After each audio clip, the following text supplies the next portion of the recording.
A group of white supremacists has founded a 160-acre settlement in the Ozark Hills for white people only, and it's called Return to the Land. They tell you America moved on.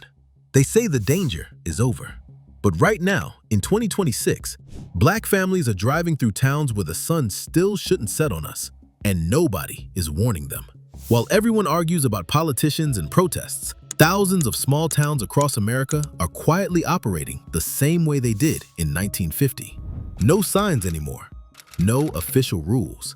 But the message is crystal clear. You don't belong here. These places have perfected the art of invisible hostility. They've learned to exclude us without saying it out loud.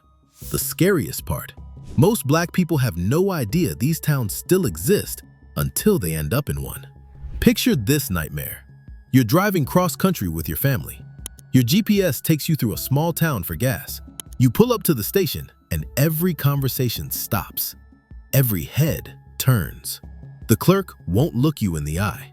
The police car that wasn't there before is suddenly behind you when you leave. Your kids ask why everyone was staring. You don't have an answer because you thought this stuff ended decades ago. But it didn't end. It just got smarter. Today, we're diving deep into America's dirty secret, the sundown towns that never went away. They just learned to hide better. Let me take you back to 1891.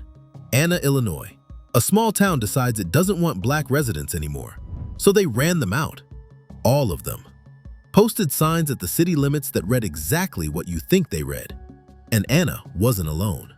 By 1940, thousands of American towns operated the same way. If you were black, you had better be gone by sunset, or else. The signs came down after 1968. The Civil Rights Act made the official rules illegal. Everyone celebrated progress. But here's what nobody talks about. The people who put up those signs, they didn't disappear. Their children didn't magically stop being racist. The police departments that enforced those rules, still there. The businesses that refused black customers, still operating. They just learned to be quieter about it. Take Harrison, Arkansas. Population 13,000. Less than 1% black in a state that's 15% black. Coincidence? Maybe, until you dig deeper. In 2013, billboards started popping up around Harrison. Anti-racist is a code word for anti-white. The headquarters of a major white nationalist organization sits right in town. When reporters investigated, black visitors reported being followed, harassed, and made to feel unwelcome. But ask the mayor. Harrison is just a normal American town that gets unfairly criticized. If you want more hidden stories like this, subscribe to Black Stories Untold. Now, back to what Harrison teaches us about how sundown towns evolved. The genius of modern sundown towns is plausible deniability. No signs, no official policies, just 1,000 small actions that add up to one clear message. Police officers who suddenly develop excellent eyesight when black drivers pass through. Store clerks who forget how to be polite. Landlords whose properties are mysteriously always rented when black families inquire. Hotel rooms that become unavailable right after you walk through the door. You can't prove any single incident, but the pattern is unmistakable. Vidor, Texas learned this lesson the hard way. In 1993, the federal government tried to desegregate public housing there. The Klan showed up. Death threats flew. Television cameras captured white residents screaming at black families trying to move in. The whole country watched Vidor reveal what it really was. So Vidor got quiet. The demographics tell the story. 10,000 residents, 1% black. In Southeast Texas, where black people make up a significant portion of the population. But here's where it gets darker. We don't actually know how many Vidors and Harrisons are out there, because nobody is officially tracking this. The federal government doesn't maintain a list. State governments pretend the problem doesn't exist. Civil rights organizations focus on bigger cities where the problems are obvious. Small-town sundown enforcement flies completely under the radar. So black families are traveling blind, making decisions based on outdated information or no information at all. Moving to areas they think are safe because the legal segregation ended 60 years ago. Driving through territories that still consider them unwelcome visitors, and learning the truth the hard way. Can you imagine the stress? You're looking for a safe place to raise your children, You research crime rates, school districts, cost of living, but nobody tells you about the town's racial climate. Nobody warns you that the police department has a reputation. Nobody mentions that your kids might be the only black faces in their entire school, not because of demographics, but because of design. The information gap isn't an accident, it's a feature. Because if people knew which towns still operated as sundown communities, they'd have to admit the problem never went away. They'd have to acknowledge that thousands of American communities are still quietly segregated in 2026. They'd have to explain why nobody in power seems interested in fixing it. But that's not even the craziest part. The communities themselves have gotten sophisticated about maintaining their exclusion. They've studied what went wrong in places like Vidor that got exposed. Modern sundown towns don't make spectacles. They don't hold rallies or put up billboards. They use zoning laws to prevent affordable housing. They staff their police departments with officers who understand the assignment without being told. They create social environments so uncomfortable that black families self-select out. It's Jim Crow with a college education. The Ozark Mountains region tells this story perfectly. Dozens of small towns scattered across Arkansas, Missouri, and Oklahoma. Beautiful country, cheap land, great for families wanting to escape city problems. But drive through as a black person and you'll notice something. You might be the only black face for hundreds of miles. Not because black people don't like mountains, because these communities have spent 150 years making sure we know we're not wanted. Some towns have gotten creative. They'll have one or two black families. Enough to say, we're not racist, look, but never enough to change the power structure. Never enough to make other black families feel comfortable moving there.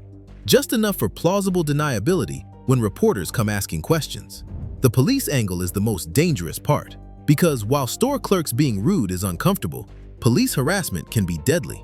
Black drivers report being pulled over for nothing in certain towns, followed until they leave city limits, questioned about their business, their destination, their reason for being there. All perfectly legal stops, all technically by the book, all sending the same message the signs used to send. Don't let the sun set on you here. The scariest stories come from black families who tried to move to these places permanently. Children who became the only black students in their schools and faced constant harassment. Parents who couldn't get fair treatment from local businesses. Families who eventually moved away after months or years of isolation and hostility. Their experiences get dismissed as individual incidents, bad luck, personality conflicts. But when the same pattern repeats across dozens of towns, it stops being coincidence. Here's what connects everything we've talked about. The sundown town system was never really about keeping black people out of specific places. It was about control, about maintaining a network of communities where white families could live without ever having to see us as equals, neighbors, or human beings, where their children could grow up believing we belong somewhere else, where the racial hierarchy of the past could continue undisturbed. That system is still running. It just updated its software. The towns that maintain sundown-style exclusion today serve the same function they always did. They're laboratories for preserving racial separation, training grounds for raising new generations who've never lived around black people as equals, safe spaces for white families who want to opt out of America's racial diversity without admitting that's what they're doing. And because nobody talks about it openly, because there's no official tracking, because the legal system pretends it doesn't happen, the cycle continues. Young white people grow up in these environments thinking segregation is natural. They move to other places carrying those assumptions.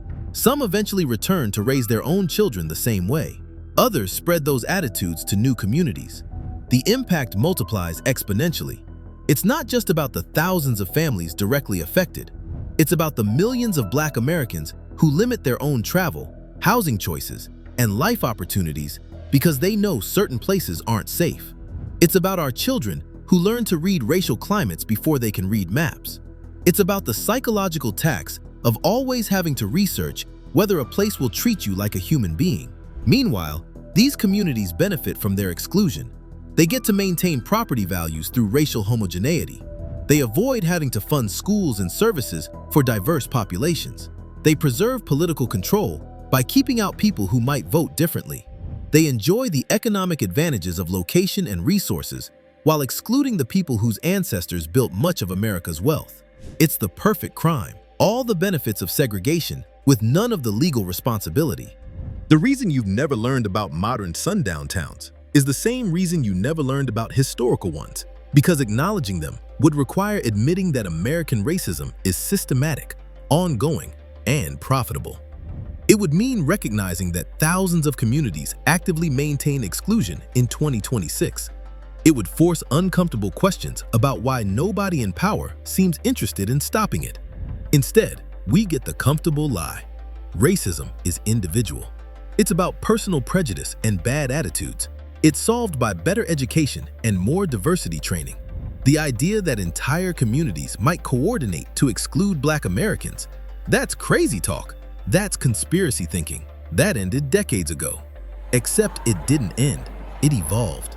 And while we're debating whether racism still exists, our people are still learning to navigate around places where the sun shouldn't set on us. That's the truth they don't want you to know. In 2026, sundown towns are alive and well. They're just better at hiding. And until we start talking about them openly, documenting them systematically, and warning each other consistently, they'll keep claiming new victims who thought America had moved on. If you want more stories about the racism that never ended, click the video on your screen now, because knowing the truth might just keep you safe.